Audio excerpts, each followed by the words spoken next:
David Seymour has raised the ire of student climate protesters by telling them they should have been at school instead.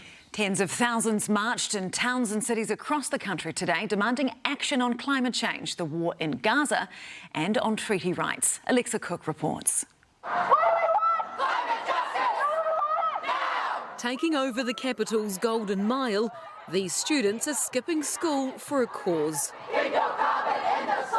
Demanding more climate action from those in power. It is an issue we are not willing to turn our backs on. Clearly, today we have shown that to this government. 20 protests were held around the Motu, with crowds filling Auckland's streets. Stand up, fight back. And marching through New Plymouth. I feel responsible. I feel the consequences are happening. I care about my world.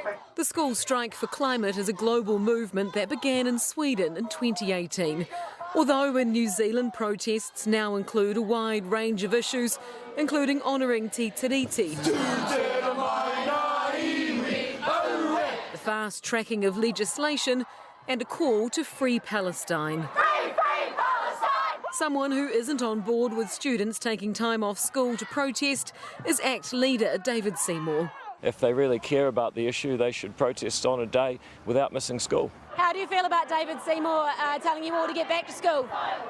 Mind your own business. Get back to your job. He has no idea what's going on outside of his office. In Taranaki, they even created a new chant for him.